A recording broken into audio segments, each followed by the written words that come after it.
Okay, good evening, everybody. So I'm going to try to record a class. And I think you all got my message. I just got out of hospital. I had lower back surgery. Some of you who have done your physiology courses, you heard of the lamina, the back part of the, I guess the vertebrae, back part of the spine. And mine was severely compressed, so it was pinching the nerves. It went from the size of a quarter to the size of a pinhead. He said he'd never seen such a constriction. So I was been suffering a long time because all the nerves are pinched and they go all over the body. So anyway, so they just took them right out. That was that severe. Sometimes you can shave them and create more space, but in my case, you have to take them right out. It's called a laminectomy. I was released home a couple of days ago, and here I am on my bed. It's a bit of an invalid. Well, a good couple of weeks I have to be pretty much, just rest a lot, and then recovery time 4 to 6 weeks. So I'm going to give it a go. I'm going to try and record our last class on the Gita. I don't want to fall behind. Laura did very ably with chapter 15. It's very clear, and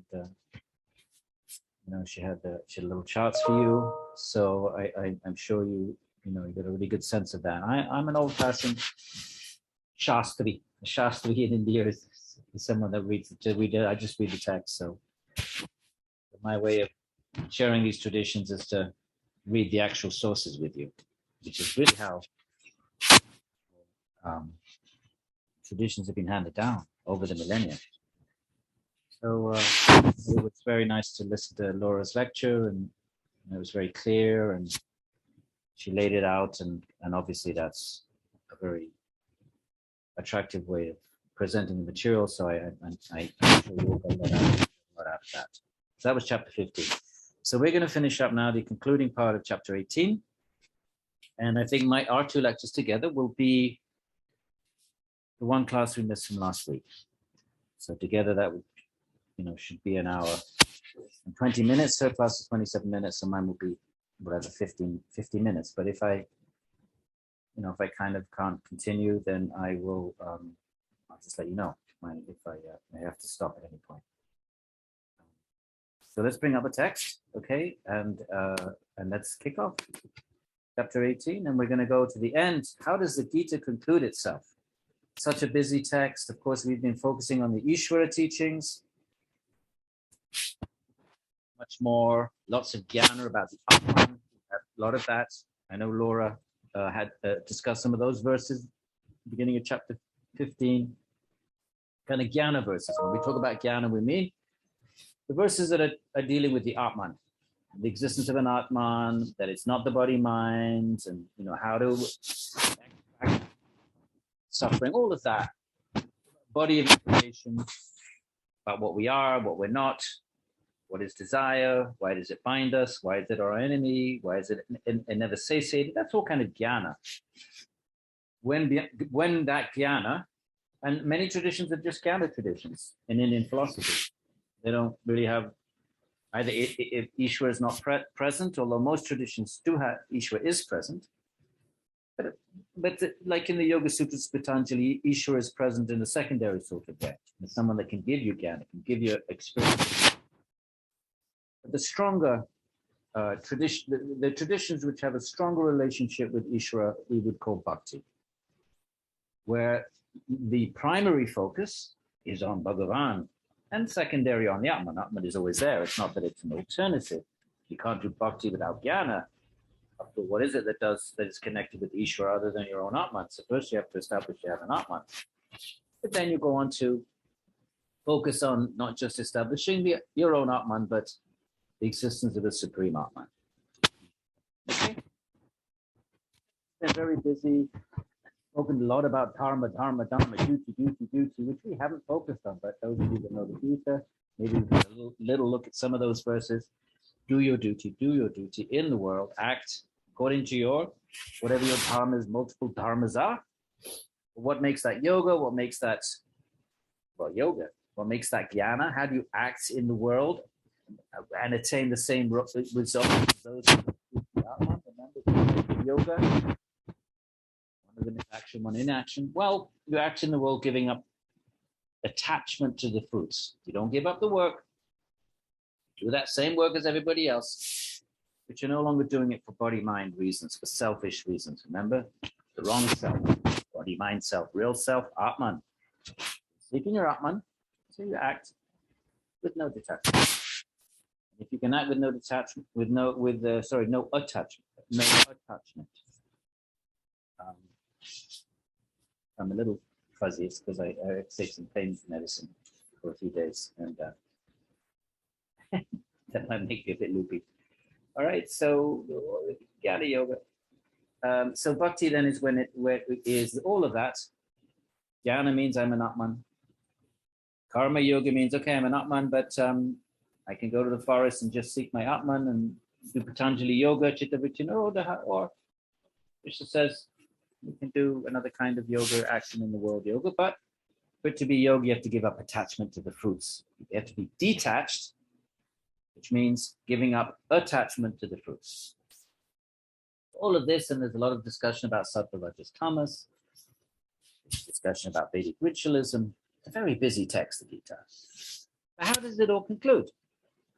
Because in Indian philosophical traditions, the conclusory statements carry the most weight, or certainly very important weight, especially in a very busy text. And you think, okay, what do I go away with? What's the primary message here? Just like in our writing, you write the paper, what are you supposed to do? You introduce the topic in the introduction. So introductory statements, same as in Sanskrit literature, carry weight, enormous weight. And then you conclude it all. So if you get lost in the paper, or if you don't have time to read it, the body of the paper with all the data, what do? You read the introduction, conclusion, then at least you know what the author is arguing. And the body of the text is the data. If the data is busy and confusing, you get lost and you think, okay, where's this going? Where's this author going? What's all this about? Then you read the conclusion. What's the author trying to say with all this? So here's the conclusion. Conclude. Verse 50. Chapter 18. Right? There's only 72 verses, so we're right at the end. Krishna says, "O son of Kunti, having attained perfection." Now, perfection here could be siddha. Let's have a look over here. Let's have a look at the Sanskrit. What does he mean by perfection? Verse 15. Siddham, siddhim, is siddhim here, siddhim, perfection. In the context of jnana, having realized your soul, your Atman. It's not a term that's usually used for bhakti, pertaining to Ishvara. The term siddha, the siddhas are those who have realized their own Atman. So having attained that, is that the end of the journey? Well, it is for some jnana traditions. Just attain your Atman, that's it. And the Gita. Now, having attained that, now listen as I tell you in summary how one can attain Brahman, which is the highest stage of knowledge. Okay, now what Brahman are we talking about? We know Brahman can mean different things to different people. In the Jnana traditions, Brahman just means the Atman, Shankara. Ultimately, Atman, Brahman, one thing, and that's it. We know for Ramanuja, Brahman, the highest expression of Brahman is Ishvara, a personal being. So let's see one. So, the one who is endowed with a pure intellect, okay, got to be sattvic, mind has to be pure for any kind of yoga.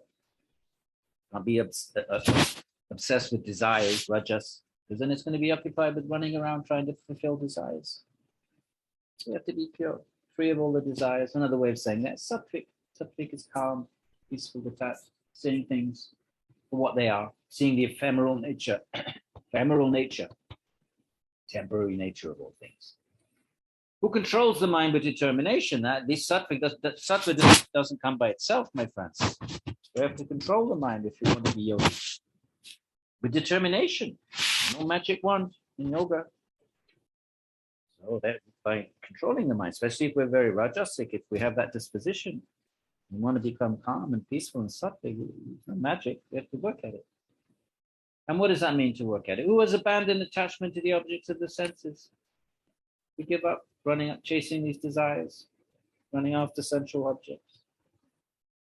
But then how do we live? Well, you live without passion or hatred. You don't need a raga dvesha, Patanjali. You don't run after things. You don't hate things. Everything is karma. Everything is just the flowing of the gunas, the flowing of reality. We are in the situation we're in. I'm right now sitting on my invalid bed. Missing the bottom part of my backbone. Why? It's karma. Karma. So I must have done something in the past life to some poor creature. Did something to someone's backbone. Now my karma caught up with me. So you see reality like that, right? Without passion or hatred. Don't say, oh, I wish this, that, and the other, or I hate this, that, and the other. Just accepting what comes, doing one's duty, offering everything up to Bhagavan. This is bhakti. Who exists in solitude? Right? No need for superficial chit-chat. It's not real. It's not really going to be useful in the ultimate goals of life. It's solitude. Then you could do your practices, nobody distracted. Eating eagerly, got to control the senses. You eat. Earlier in the Gita, Krishna says, moderation, not too much, not too little. Yoga is moderation in eating. He specifically says, eating not too much, not too little. Sleeping not too much, not too little. Who restrains body, mind, and speech through meditation. Control the body, control the mind, right? The mind always wants to get into anxiety, wants to start imagining, daydreaming, fantasizing. All of it. Control, that's all nonsense. That's speech. Speak only what is true, what is meaningful. These are restraints. Restrain the body, restrain the senses of the body, that means the senses. Don't let the senses wander all over the place, pursuing their objects. This is yoga. This is the life of a yogi. Through meditation, fixing the mind, who seeks renunciation, right? That's goal. I want to renounce the world because I seek something higher. So you seek it. Just like people seek gold, right? Think of all the people in Ireland and Europe and the old world and set off to California seeking gold. They engaged in so much austerity. They did some of this. For what? For just a piece of shiny metal.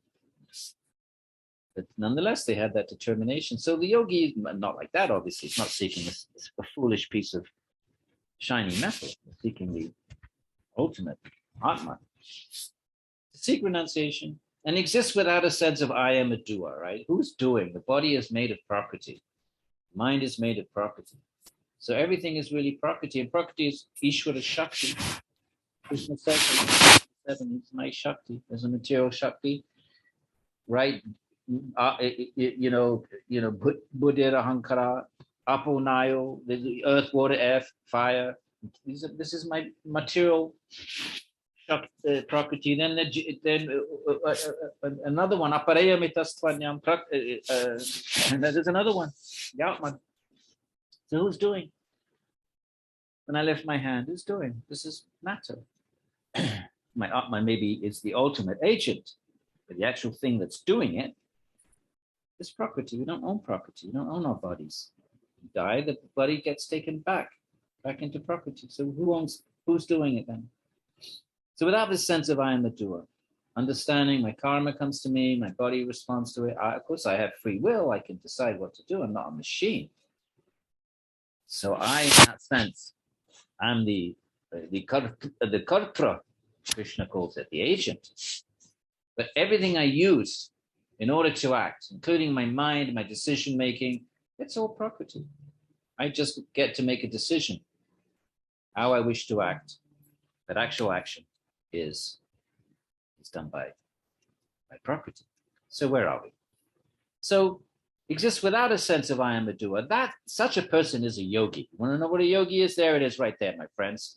It's not someone that goes down and pays $25 for an hour class in postural yoga, wearing a leotard, you touch your toes. That's not what a yogi is. That's the yogi right here. There's a, right? Abandon attachment, the object of senses, lives without passion or hatred, exists in solitude, eats meagerly, restrains the body. Write that down on a nice poster and stick it in the window of the yoga studio, wherever you live. No, don't do that. But this is a real yogi. So such a soul is free from harshness and pride. But what I just said was a bit harsh. So free from that and pride, ego. Free from desire and ego. Free from possession and proprietorship. Understand, I don't own anything. Everything can be taken away in a second, including your own backbone. It's right inside your body. Still, they can take. Still, you can lose it. Karma will take it away. Your own bone, your own bones, my friend. So, free of that. It's just the body. You can be attached to it. If you die, you get another body. What's the big deal? Such a person is peaceful and is qualified for the state of Brahman. Now, notice it doesn't say he's attained Brahman. These are the pre-qualifications, right? Like you want to go to med school, you have to do prereqs, then you go to med school. These are prereqs for the state of Brahman, right? So on we go. Now, so once you got those prereqs in place, and these requirements have been stressed throughout the Gita, and even in Laura's lecture, I think it was verse 9, she was discussing similar sorts of things. And the whole text is pervaded by this. We would call that jnana, by the way. All this is jnana. Notice there's no bhakti there. There's no mention of Ishvara, surrender to Ishvara. So all this kind of talk, all this kind of language of renunciation, of simplicity, of having no ego, that's just jnana. All of this is the sort of subject matter of jnana. Now we're going to move to bhakti. 54. Now, one who has attained all of that, one who has attained Brahman, once you get to this place of a sattvic mind, absorbed in true knowledge of the self, who has become serene, calm, neither laments nor desires. No desires. No, you don't desire things. You don't lament when you lose things. Being equally disposed to all, because the yogi sees that everyone is the same. What's the difference? Friend and foe, that's just the mind and the body. Inside there's an Atman. The yogi doesn't have friends and foes because he sees the commonality. How do you see the commonality? Well, you have to, where are the differences? The differences are in the body. All this racism and sexism and all these other isms, they're states of the body. They pertain to the body. And then mind, you don't like people's personality, or this one is a saint, this one is a sinner. These are all mental states. If you go, but one who sees beyond both of those layers of body, mind, become equally disposed to all. Now, notice now we're going to connect all this with Ishvara. Once one has done all this yogic work, established in these basic principles of yoga, then such a yogi obtains unalloyed devotion to me. Unalloyed means nothing else. Only this, exclusive. Okay, what's the word in Sanskrit? 54. Mad bhaktim labate param. Hamabhuta prasanatmana sochiti nakankshati samha sarveshu bhutesu. Mad bhakti, it doesn't say unalloyed in the Sanskrit. It says mad bhaktim labate param. It says my supreme bhakti, param. Okay, so to be a bhakta, we have to be yogis first, which means understanding the Atman and all the things the yogis have to do. Bhakti, you add another layer onto all of that. What's that layer? Is now you connect all of that, you connect your very deep level nature as an Atman to a supreme being. So that's so it's not some Shankara would say bhakti takes you to Brahman, and then you don't need bhakti anymore. Notice that. Shankara, ultimately, Ishvara, all of this is illusion. So bhakti may be useful to take you to Brahman. Once you're there, you don't need bhakti anymore. You become one with Brahman. No. Gita's not saying that. Because when you have attained Brahman, after that you get bhakti. Not that bhakti takes you there and then you don't need bhakti. It's the other way around. Once you've attained Brahman, then bhakti becomes an option. Okay, so notice the language here. Check the Sanskrit if you want to over here. 54. And now, so how do we know Ishvara then? We know how we know the Atman. We know the Atman by Chitta Vritti Nirodha, Patanjali method. still the mind, then we can know the Atman through our own willpower, really. There are Jnana paths, Jñāna Yoga path, where we can know the Atman through intense contemplation on the Atman. What about Bhakti? Can we capture God by ego? Well, the answer is obviously no, isn't it? Because God is unconquerable. Nothing can curtail God. So how do we know God? Through such devotion, Bhakti. One who knows the truth of my greatness at once enters into my nature. It's through Bhakti that one can know that the greatness of the Atman is great, but how much greater than its Ishvara pervades all the Atmans and all the creation. So that's real greatness. That's this is supreme greatness.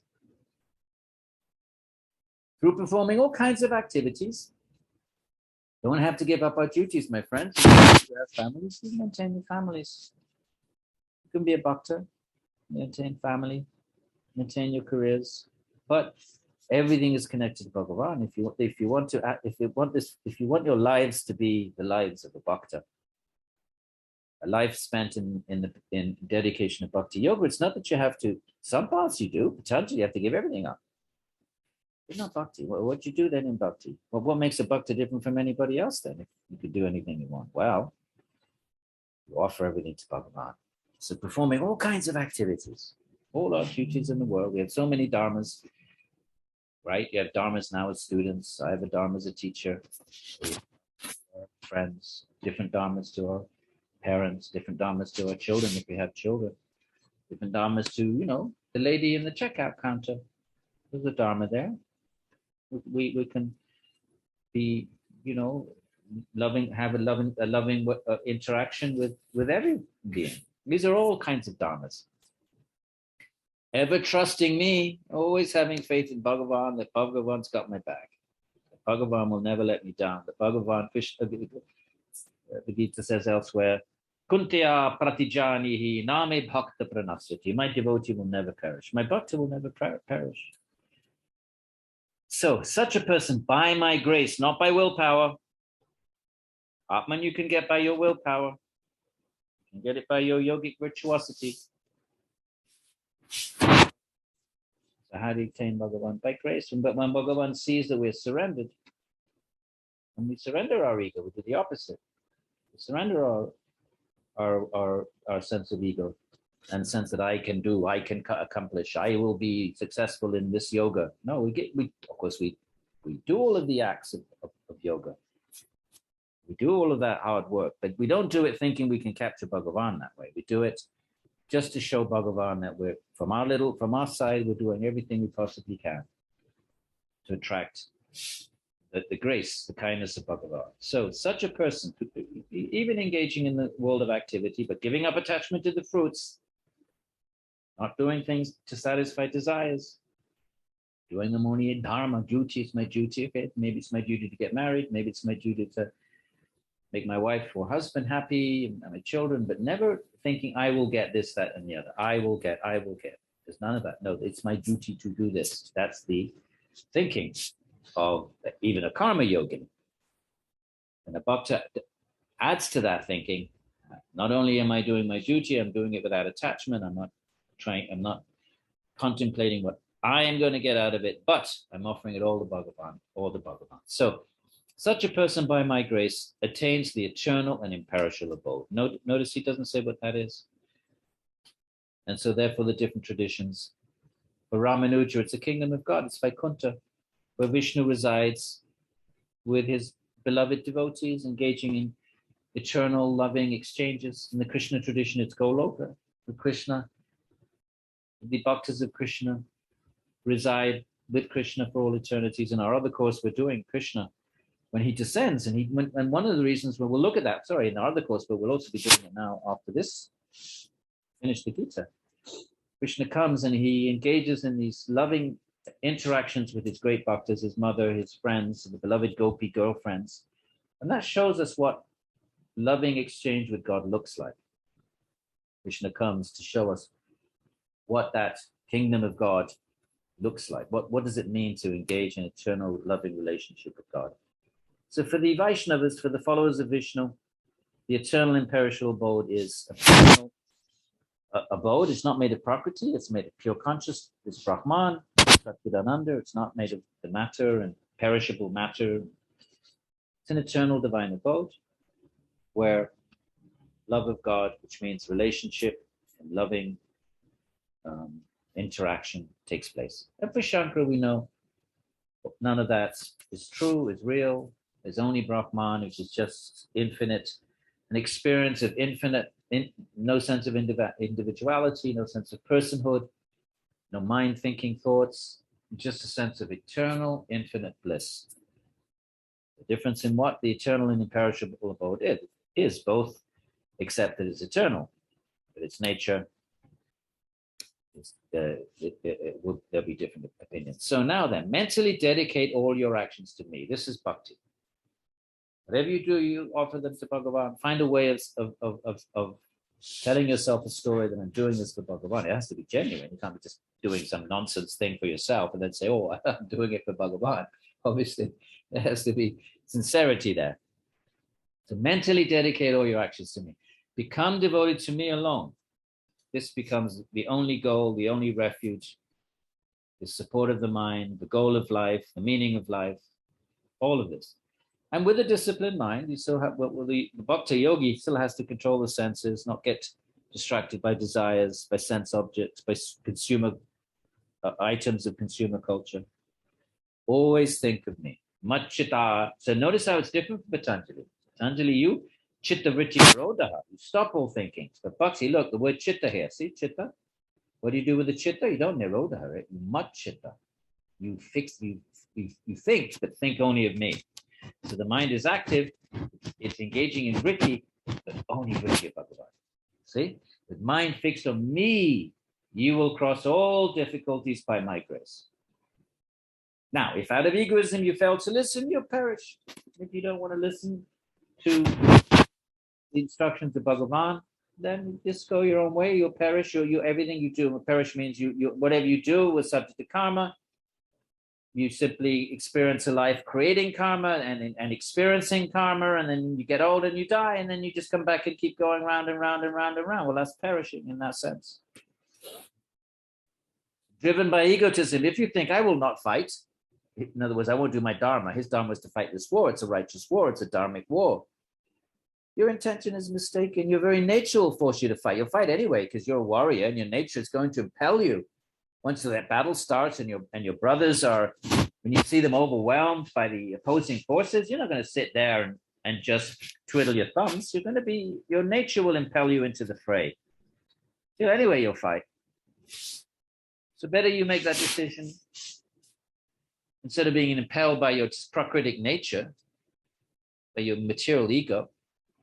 Make a decision. I'm going to do my Dharma, which is to fight, and I offer it to Bhagavan. That's the idea. O son of Kunda, you're bound by the actions that are determined by your very nature. You're a warrior. You're bound by the nature and action of a warrior. You don't know how else to exist. In childhood, the warriors are trained to think like a warrior, act like a warrior, respond to situations like a warrior. Well, how else you don't know how else to be in the world? And you think you're going to go and sit on the hill and not do anything and just watch the battle below? I don't think so. You're bound by your nature. Out of illusion, you wish to avoid those things. So you'll be forced to do all the same. Your very nature will force us, right? We're forced by nature. We have to go to the bathroom. Are we not forced to do that? We have to eat. Are we not forced to do that? We have to act. You can't just lie on a bed all day. Well, some people can maybe, but not forever. You're compelled to act. So the question is, what am I going to use this body for? How am I going to direct my actions? What is my nature and how do I engage it in a way that's beneficial to the world? Am I a good manager? Am I a caretaker? Am I a teacher? Am I a warrior? Am I an activist? Whatever it is, do it out of the Gita overall teaching, dharmically, righteously, not for yourself. Do it for others.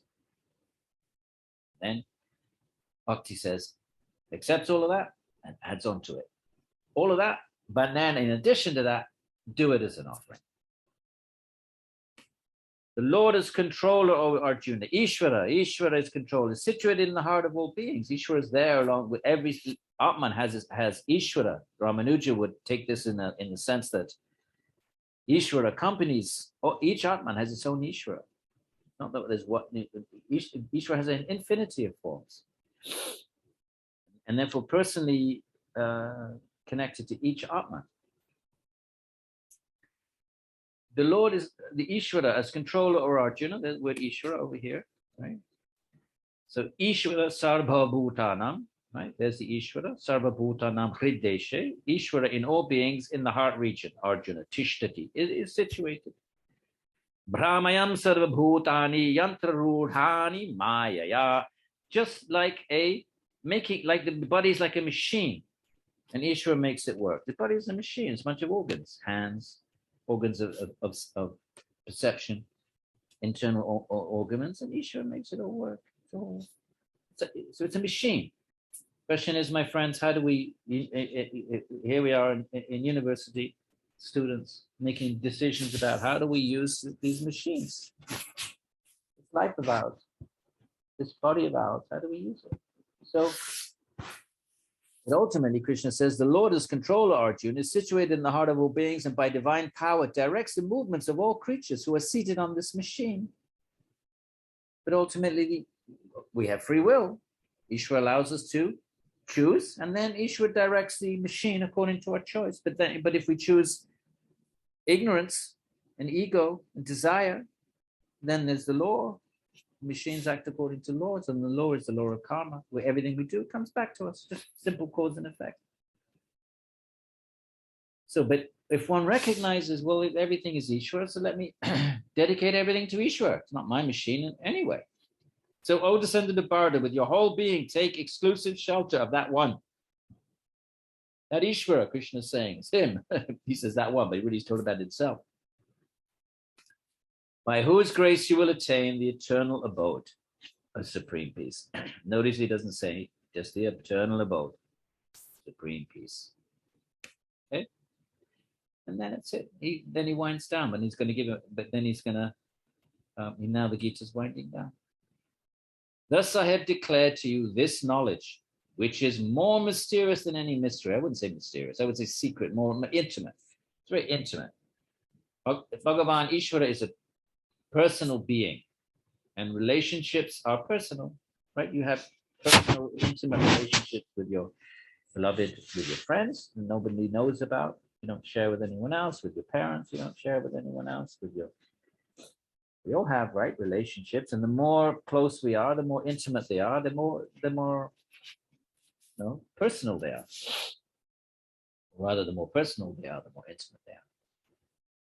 So Krishna says, thus I have declared to you this knowledge, which is more, he says mysterious, I would say intimate than any mystery. Deliberate on this fully and act as you see fit. At the end, Arjuna has free will. The bodies may be machines, but they're not pre-programmed. Except from, karma from past life, that's fine. But the soul somehow is an agent that can make choices. Change if we've gone in the wrong direction. Krishna says doesn't matter. Previous verses, remember, apichat sudaracharo, even if you're the worst possible person, doesn't matter. The minute you make that resolution to reconnect to Bhagavan, sadhureva chamantavya, then you've become saintly. So deliberate on this fully, act as you see fit. Be free. All right, my friends, the Gita is inviting us, think carefully about what our life is, where we're heading, what do we want, who do we think we are, what do we think will be the consequences of our choices, what do we want. Here's how I think about it. When we're on the moment of death, maybe it's too late to go out in the world and change anything. You're right there at the end of life. You look back on life, you're lying there, you're old, sitting in your rocking chair, nothing to do except look back on life. What do you want to think? Do you want to think, well, how do you want to process that? Do you want to feel like, okay, I acted according to my highest ideals? But what are the highest ideals? Well, the Gita is giving us ideals. It's up to us to decide whether we read the Gita that way or accept it that way. That, of course, lies with Arjuna. We're free agents. But that's how the Gita is presenting itself, the highest knowledge, right? It's the highest teachings. How did he start this section? Well, many times he starts off saying, this is the highest knowledge. Maybe he'll do it in a minute. Let me just go back a little bit now. Yeah, which is the highest stage of knowledge, right? We started our section today. O son of Kunti, having attained perfection in the Atman and knowledge of that. Now listen, as I tell you in summary, how one can attain Brahman, which is the highest stage of knowledge. The Gita is presenting this. We're just reading it. It's up to us. What we make of it, what we accept it, reject it. That's our, of course. But let's be clear about what it's saying. It's saying this is the highest knowledge. So let's go back. So then he says, having said all this, listen once again. He's about to finish the whole text. One more time. Listen once again to my supreme words. In case you didn't get it, Arjuna. Really ask the reader. The most secret of all secrets, the highest thing, the highest, most secret, meaning intimate truth of the Gita. He's now going to say it one more time. Listen again. He started off in 50 saying, now listen as I tell you in summary, right? So he starts off saying, I'm going to give you a summary. Verse 50, end of the Gita. Verse 50, summary. But now, having given a summary, he says, listen again. He's going to summarize the summary. Listen once again to my supreme words, the most secret of all secrets, because you are very dear to me. He doesn't want Arjuna to miss this. This is his highest message to his beloved devotee, which means us, my friends. Arjuna is a mouthpiece for human beings. Because you're very dear to me, I'm speaking for your benefit. What else does Ishvara speak for? Ishvara is complete in all ways, fully perfect, not speaking for himself. What is that highest, most secretest of secrets? Always think of me. That's it. How simple is that? Become my bhakta, devotee. Worship me. Offer respects to me. Right? Here. Manmana bhava mad bhakto. Manmana. What do you do with your manas, your mind? Fix it on me. Bhava. Be one whose mind is fixed on me. Mad bhakto. Be my bhakta. Madhyaji. Worship me. Mam namaskuru. Do namaha to me. Om namo bhagavate vasudevaya. Do namaha to me. Worship me. Offer respects to me. In this way, you will truly come to me. This I promise you because you're very dear to me. You don't need to study philosophy. You don't need to be up on all the Ishvara and near Ishvara debates that we covered in this semester. You don't need to be a big Vedanta Pandit, big scholar of Vedanta.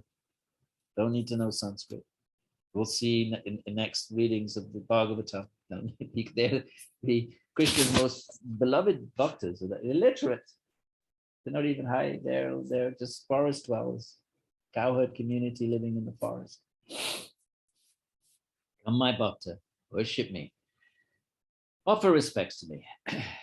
This is bhakti. Very simple. Remember, we read the verses of chapter 9. Just offer me a fruit, a flower, water. Offer whatever you do to me. It's not like that in Patanjali Yoga. It's very hard work, intense mental discipline to Chitta Vritti Nirodha.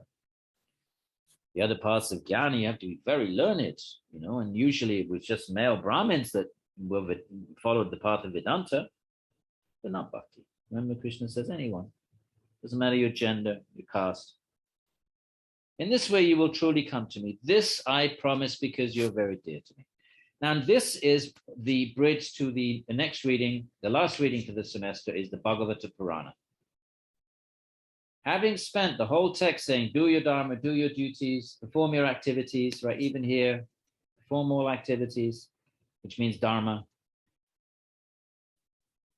right? Dedicate your Dharma, your actions to me, right?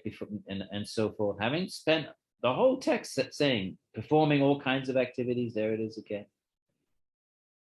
Now he says, the last, final, highest teaching of all is relinquish all forms of Dharma. Don't even be attached to performing Dharma, just surrender to Bhagavan. Let Bhagavan figure out what is Dharma, what is not Dharma.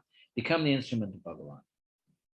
So rather than following some externally defined notion of Dharma, Relinquish all forms of Dharma and seek refuge in me alone.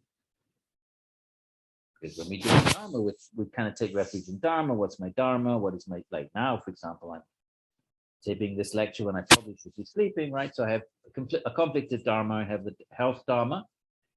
The doctor told me, you take rest. That was one Dharma. And then I have this other Dharma. Oh no, but I'm behind on my recordings. I have to try to fit, it's a conflicted Dharma.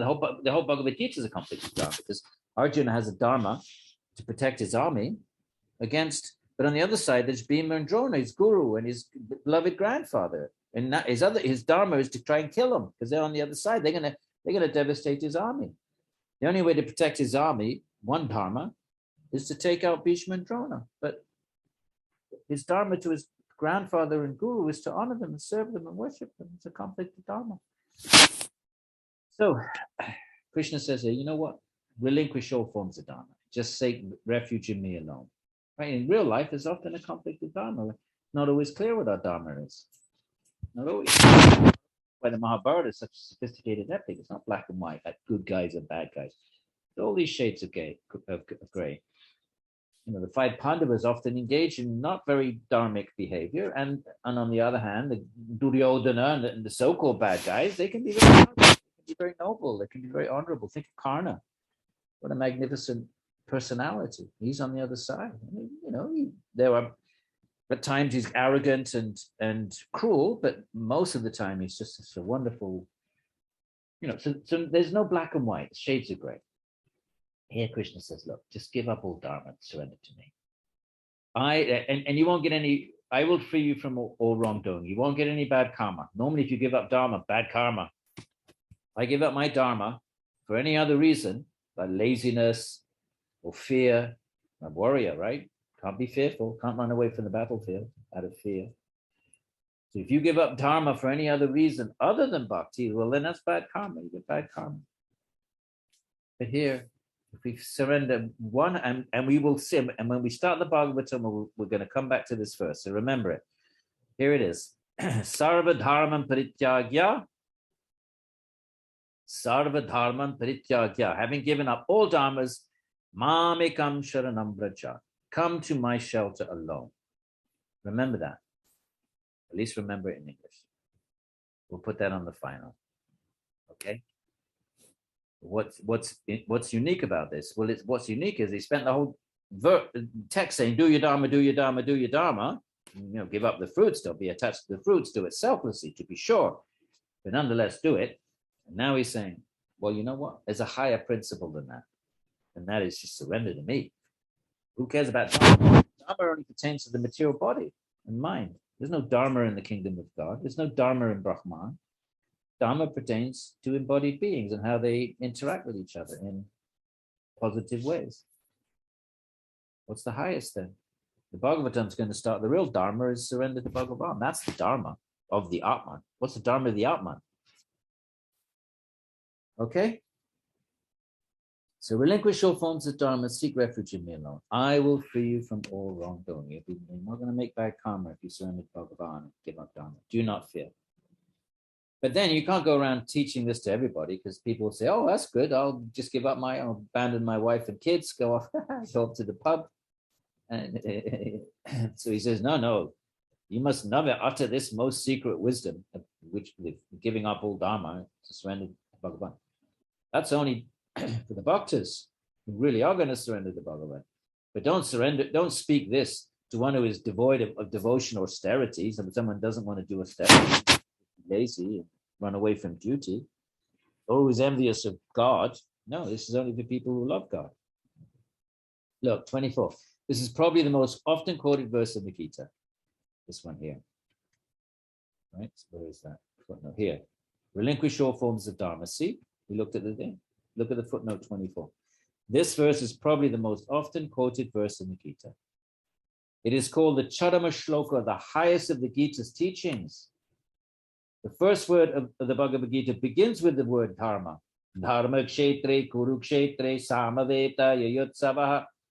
Chapter 1, verse 1. And there we define Dharma as that by which the world is held together. It was Arjuna's Dharma to fight. It is the teacher's Dharma to teach. The child's dharma to respect and obey the parents. Every aspect of society is governed by dharma. Yet here, for a higher purpose, we are asked to give up dharma when we transcend the world and when simply connect the soul to God. If by doing so we incur some wrong, we are told that God will protect us. All right, and then you can read this. Shankara says this, and Ramanuja says that. But this is only for bhaktas. Don't go around. Krishna says you must never utter this most secret wisdom to one who is devoid of devotional austerities, who is envious of God, or is an atheist, who doesn't accept God in the first place. One who declares the supreme mystery to my bhaktas. Share this message that the highest form of bhakti is just total surrender, even if that means wait till we see the gopis in the next couple of weeks. Then we'll understand. They gave up dharma. They heard Krishna's flute. Immediately they left their homes. Their husbands tried to stop them. The babies, they just left their babies. They're nursing their babies. They dropped the babies and ran out the front door. They gave up their dharma. What mother leaves, nursing a child and then dumps the child and goes running off to be in the forest with another man? Because of that, it's not just another man, it's God. But that's what giving up all dharma is going to look like. Krishna doesn't tell us in the Gita what it looks like, but the Bhagavata Purana that we turn to next week, or this week actually, we'll see what that looks like. Right, so keep this in mind, my friends. This is our bridge to the next reading. Okay, 1866. Relinquish all forms of dharma and seek refuge in me alone. When we were teaching this in the classroom, I used to give students the opportunity to learn a verse by heart of the Gita. And if they did that, I would give them an extra point towards their final. But of course, that's hard to do that now. So here's a great verse. Sarva dharman parityagya. Give up all dharma. And mam ekam sharanam vraja. Surrender to me alone. All right. So that's even the footnote declares is probably the most quoted verse, and it's called the Charama Shloka, or the highest, the Charama, the highest shloka of the Gita's teaching, comes at the very end. Okay, and then Krishna says, one who declares this supreme mystery, this shloka, this verse, shloka is a verse.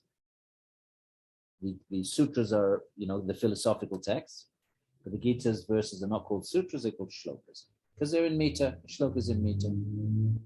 And most of the meter of the Gita is 8 syllables. Dharma kshetre, kuru kshetre, 8. Samaveta, yuyutsavaha, 8. And then 4 lines of 8 syllables. And that's a shloka. That is called a shloka. So one who declares the supreme mystery to my devotees, who cultivates unalloyed bhakti, will come to me without a doubt. Amongst mankind, there is no one more dear than this person. So Krishna is saying, we're sharing of total surrender to Bhagavan, and one who tries to share that's the highest service, the most pleasing thing that one could do. Krishna is saying here, for God. Hinduism is not a preaching religion. It doesn't go around trying to convert. But that doesn't mean it doesn't share its teachings, not with a view to convert in a forceful, aggressive sort of way, but just imparting wisdom. So there's no one more dear than this person who declares this mystery to my bhaktas, who shares this for those who have a devotional disposition. Nor in the future shall there ever be another more dear to me. And then that's the end. One who studies the sacred dialogue worships me through the sacrifice of knowledge. Krishna says, just by reading the Gita, we have kind of sacrificed our intelligence. In that sense, we've made a sacrifice of knowledge. We've devoted our time, taken the course. That's a sacrifice. This is my judgment. So by doing this, we according to this verse, it's a sacrifice of knowledge. A person of faith who is without envy, who simply hears these teachings, becomes liberated and attains the realm of the pious. So even if we're not great yogis, or we don't have grand yoga aspirations, according to this verse, if we just hear the teaching without envy, we'll become liberated, whatever that means. and attain the realms of the pious. Well, that just means the celestial realms. What does it say in the Sanskrit? Shradhan anasuyascha shrunuyad apiyonaraha muktaha, liberated, or shubhalokan prapnuyat, or attains the celestial realm. For those who've done punya karmanam, pious deeds. Anyway, in other words, it's auspicious. And he finishes, oh, conqueror of wealth, Arjuna, have you heard this with the concentrated mind? Yeah, right? That's it. Spoke the whole Gita. You do as you will, remember. Act as you please, right? Remember he said that up here. Sit right here.